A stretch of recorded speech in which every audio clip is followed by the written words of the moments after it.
Hello விவா வணக்கம். இன்னைக்கு chicken lazy biryani பண்ணி போகிறாங்க. ஒரு டைம் பிரியாணி சாப்பிட தோணுது, சீக்கிரம் வேணும், அவசரம் அது இது எல்லாம் ஒன்றுமே தேவையில்லை. வெங்காயம், இஞ்சி பூண்டும், தக்காளி எல்லாம் தனியாக ட்ரை பண்ணி வச்சாச்சு மீடியம் ஃப்ளேமில். அப்புறம் 2 பச்சை மிளகா, கொஞ்சம் ப்ரௌன் சுகர், 50 கிராம் கர்டு, எண்ணெய், மசாலா, சிக்கன் மசாலா நான் 2 டீஸ்பூன் யூஸ் பண்ணாங்க. 1/2 kg சிக்கன், கொத்தமல்லி 25 கிராம், புதினா 25 கிராம் யூஸ் பண்ணி போகிறாங்க.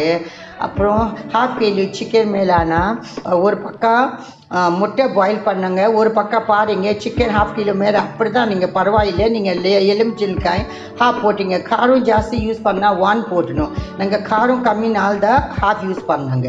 இது மாதிரி எல்லாம் பண்ணி வச்சு 3 டீஸ்பூன் எண்ணெய் கம்மி யூஸ் பண்ணாங்க. அது உங்கள் இஷ்டம். சிக்கன் போட்டு கொஞ்சம் உப்பு போட்டு மீடியம் ஃப்ளேமில் 10 நிமிஷம் ஃப்ரை பண்ணுறாங்க. 10 நிமிஷம் ஃப்ரை பண்ணி அப்புறம் பாருங்கள், மசாலா ஓன்லி 2 டீஸ்பூன் பிரியாணி மசாலா. உங்களுக்கு காரம் வேண்டும் 4 டீஸ்பூன் யூஸ் பண்ணுங்க.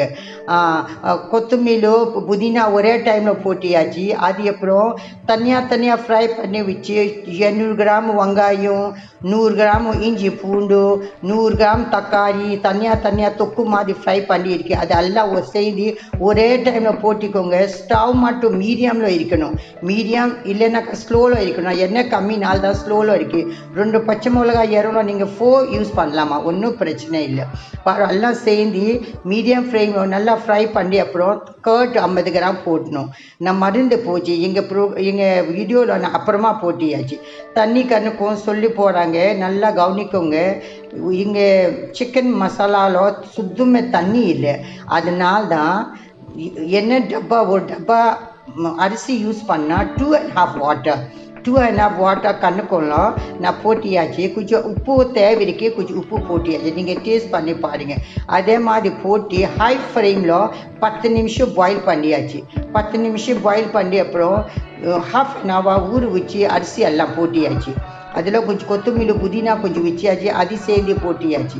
இப்போ என்ன பண்ண போகுது, இது மீடியம் ஃப்ளேமில் 15 மினிட்ஸ்லையும் மூடி போட்டு 15 மினிட்ஸு நடுவில் கொஞ்சம் 2 வாட்டி செக் பண்ணிக்கோங்க. அப்புறம் 10 நிமிஷம் வச்சு 15 நிமிஷம் வச்சு நீங்கள் பாருங்கள். 80% பிரியாணி இஸ் ரெடி. அப்புறம் மீதி 20%க்கு ஸ்லோவில் 5 நிமிஷம் வச்சியாச்சு. அப்போ பாருங்க, எங்கள் பிரியாணி ஃபினிஷ். இதே மாதிரி சிக்கன் லேசி பிரியாணி சாப்பிட தோணுது, வீட்டில் ஃப்ரிட்ஜ் இல்லை, ரிப்பேர் ஆயிடுச்சு, 2 நாள் சாப்பிட்னாக்கா இது மாதிரி பண்ணி வச்சு 2 நாள் சாப்பிடுங்க, ஒன்றும் ஆகாது. உப்பு மட்டும் கரெக்டாக போட்டணும். காரம் ஜாஸ்தி போட்டால் எதுவுமே நல்லா இருக்குது. நான் 2 நாள் வச்சு சாப்பிடுச்சு. தமிழ் மக்கள் எங்கள் பேச்சு தப்பு இருக்குன்னா மன்னிச்சிங்க.